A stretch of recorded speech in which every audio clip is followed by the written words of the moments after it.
জাহান্নামের রাস্তায় ছুটে চলেছে ওই বিপন্ন বিপর্যস্ত মানবতাকে রক্ষার জন্য আল্লাহ সুবহানাল্লাহ যুগে যুগে হযরত আম্বিয়া আলাইহিস সালামকে দুনিয়ায় পাঠালেন। যেমন হযরত মূসা আলাইহিস সালামকে আল্লাহ দুনিয়ায় কখন পাঠালেন? আল্লাহ তাআলা যখন দেখেছেন তার বান্দা বনী ইসরাঈল ফেরাউন এবং তার বংশের লোকেরা এমন নির্যাতন চালাচ্ছিল যে বনী ইসরাঈল নিঃশেষ হয় প্রায়।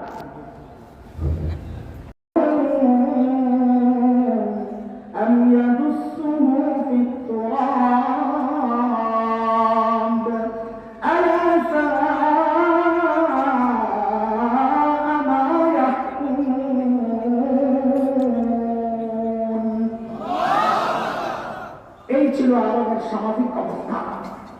কিন্তু প্রশ্ন, মানুষগুলো এতটা খারাপ কেন হয়েছিল? কারণ মৌলিক কারণ আমাদের দারুল দেওবন্দের প্রায় 55 বছরের প্রিন্সিপাল মুহতামি হাকিমুল ইসলাম কারি তৈয়ব রহমতুল্লাহ আলাইহি বলেছেন, মানুষগুলো এতটা খারাপ হওয়ার পেছনের মৌলিক কারণ ছিল দুইটা। বলেন পরামর্শ করা যাবে কয়টা? এক নম্বর জাহালত, অজ্ঞতা। যেমন ধরেন একজন ইঞ্জিনিয়ার, সে শিক্ষিত না মূর্খ? বলেন লেখাপড়া করছে না করে নাই? অথচ আমরা কি দেখেছি, ইঞ্জিনিয়ার সাহেব সরকারি কাজের টেন্ডার পেয়েছেন তো ব্রিজ বানাইতে যাওয়া রডের ব্যাপারে পাশ ঢুকাইছিল। আচ্ছা, উনি জানতেন না এখানে রড ঢুকাইতে হয়? জানতেন না। জানা সত্ত্বেও বাস কেন ঢুকাইলেন? চরিত্র খারাপ।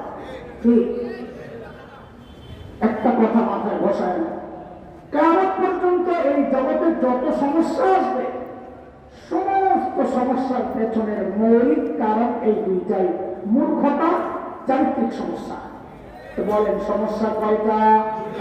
আবার বলেন কয়টা? এই মৌলিক দুই সমস্যা ঠিক করার জন্য, সমাধানের জন্য, সংশোধনের জন্য আল্লাহ সুবহানাহু ওয়া তাআলা সর্বশ্রেষ্ঠ রাসূলকে মৌলিক দুইটা দায়িত্ব আর মিশন আর সমাধান দিয়ে আমাদের সর্বশ্রেষ্ঠ রাসূলকে আল্লাহ দুনিয়ায় পাঠায় দিয়েছেন। বলেন তো সমস্যা কয়টা? সমাধান দুইটা। বলেন সবাই বলেন আবার একসাথে, সমস্যা কয়টা? সমাধান আবার বলেন আল্লাহর হাবিব নবুয়ত পেয়ে ঘোষণা দিলেন, ইন্নামা বুইসতু মুআল্লিমা বুইসতু লিউতাম্মিমা মাকারিমাল আখলাক।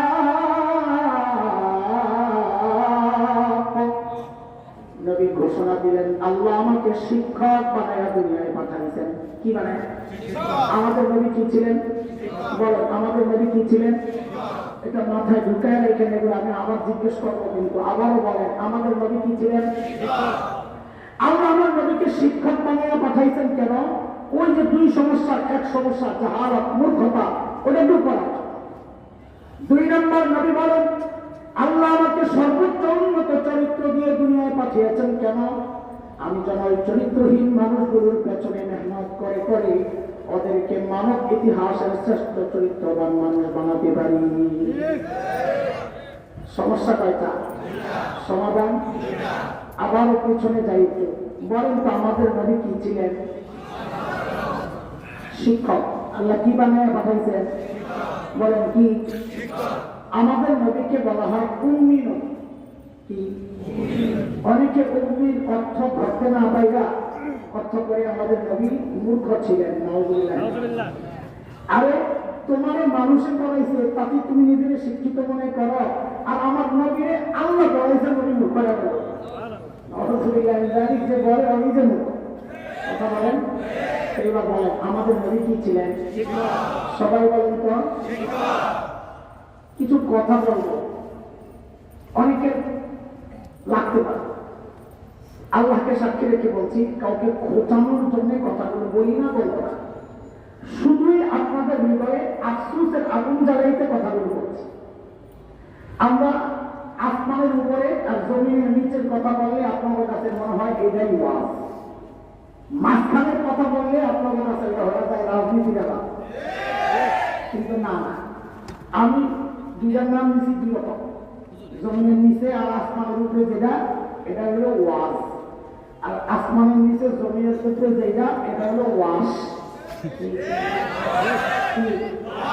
ওয়াশ ছাড়া ওয়াজ চলবে না, ওয়াশ ছাড়া আমি কি না বাদ জায়গায় ওয়াজ রাখবো না, আগে তো ওয়াশ করে জায়গাটাকে পরিষ্কার করতে হবে, তারপরে না ওয়াজ রাখা হবে, ঠিক আছে?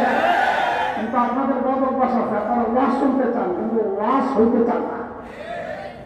ওলামারা ওয়াশ করে ক্ষতির জন্য না উপকারের জন্য?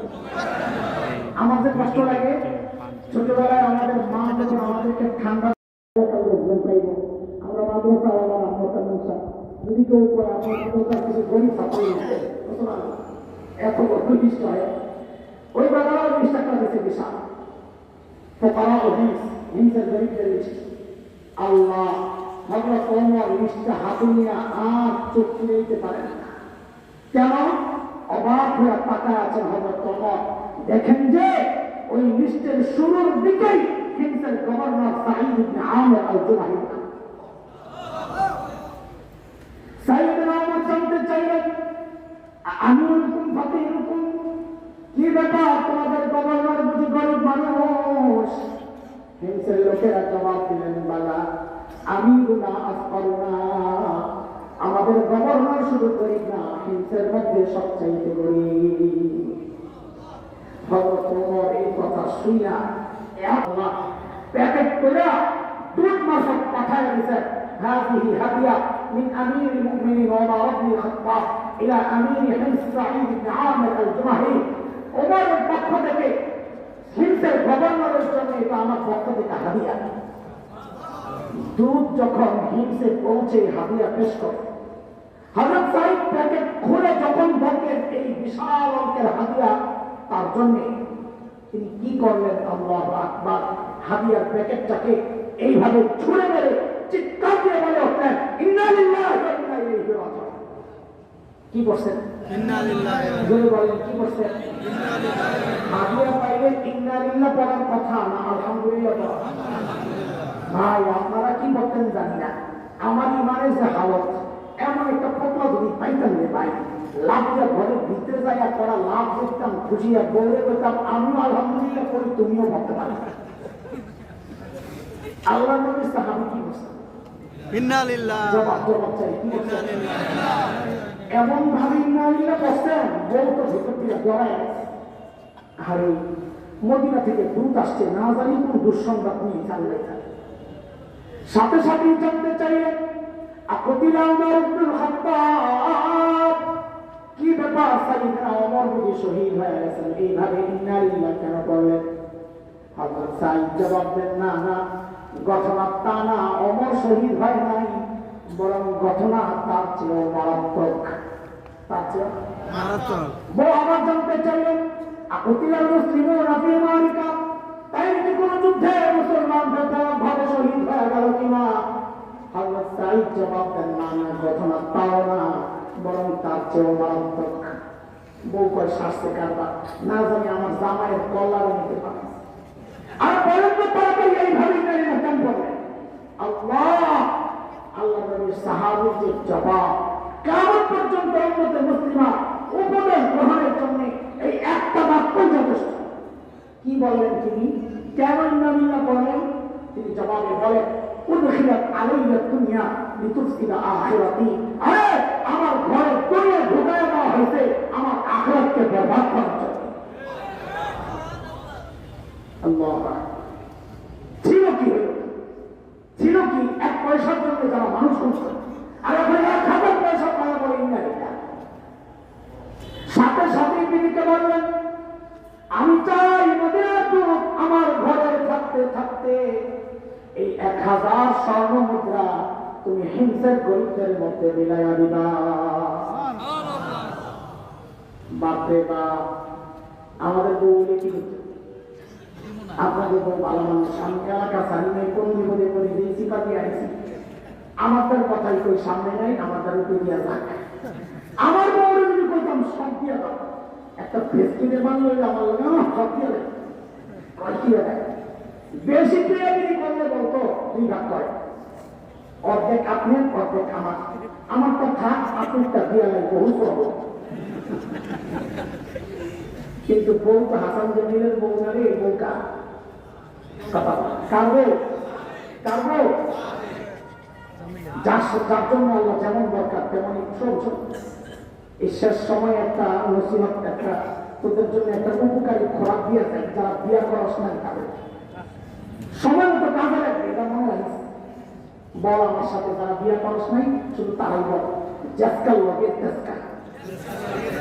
আবার আবার আবার হাসিস না, হাসিস না, জরুরি কথা বলা। মানে হয় দাবি চলে যায়, কবুতর বউ পাই না, দাবি কেন? তুই নিজে 2 নম্বর আর বউ কোনো ভাবে বসিয়া আল্লাহ কি জালেন বেড়া, তোর মতো 2 নম্বরের কাছে ভালো মাইয়া বলে পাঠাই দিব। তুই 2 নম্বর বউ তালাশ করতে তুই মাইয়া বলো, কথা বলেন না, কথা বলেন না। এই জন্যই কি বললাম, বল জাসকাল লাগে। আরে আমার কথা না, আমি তো সংক্ষেপ করছি কথাটা, কোরআন আছে না?